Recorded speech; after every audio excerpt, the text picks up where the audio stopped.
এরকম লঙ্কাকাণ্ড করে কী লাভ হলো? না নিজে তুমি জিততে পারলে, না পাকিস্তানকে তুমি সেমিফাইনালে পৌঁছাতে দিলে।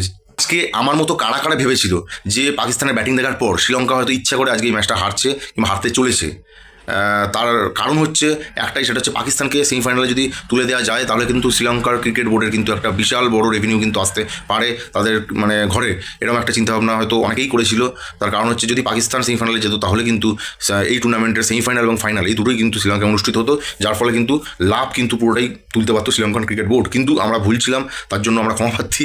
এবং এর সঙ্গে সঙ্গে এটাও বলতে মানে ভুলছি না যে আজকে এই খেলাটা কিন্তু ছিল মরণবাচন খেলা। যদিও এটা সুপার হিটের খেলা, তার সত্ত্বেও বলবো পাকিস্তানের কাছে ছিল কিন্তু এটা একটা মরণবাচন খেলা। তার কারণ হচ্ছে পাকিস্তান হয়তো এই ম্যাচটা জিতেছে 5 রানে, কিন্তু পাকিস্তানকে যদি সেমিফাইনালে যেতে হতো তাহলে এরকমই একটা দেওয়া ছিল, টার্গেট দেওয়া ছিল যে শ্রীলঙ্কাকে 147-এর মধ্যে অল আউট করে দিতে হবে। কিন্তু সেইটা যেহেতু হয়নি, সেহেতু পাকিস্তান ম্যাচটা জিতলেও নেট রান রেটের বিচারে কিন্তু নিউজিল্যান্ডের থেকে শ্রীলঙ্কা পাকিস্তান কিন্তু পিছিয়ে রয়েছে, তাই জন্য তারা সেমিফাইনালে যেতে পারলো না। এটা হচ্ছে প্রথম কথা।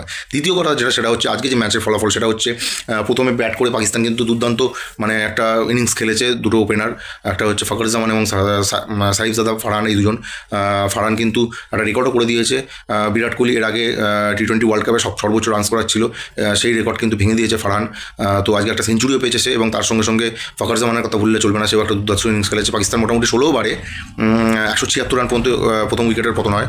তো তারপরে ভাবা হয়েছিল যে পাকিস্তান হয়তো 230-240 হয়তো করে দিতে পারে, কিন্তু সেটা হয়নি। 212-এর মধ্যেই তাদের ইনিংস থেমে যায়। এরপরকে ব্যাট করতে নেবে কিন্তু শ্রীলঙ্কার প্লেয়াররা যথেষ্ট ভালো ফল করতে পারেনি প্রথম মানে 13 ওভার পর্যন্ত। তারপরে আস্তে আস্তে খেলাটা শুরু হয়েছে, এবং শেষের দিকে ক্যাপ্টেন দাসুন সানাকা এবং রত্নানায়ক এই দুজন মিলে যেভাবে খেলেছে, যেভাবে মানে আরেকটু হলেই ম্যাচটা জিতে যাচ্ছিল। শাহিন আফ্রিদিকে কিন্তু শেষ ওভারে কিন্তু 3-3টে 6 মেরেছে, একটা 4 মেরেছে।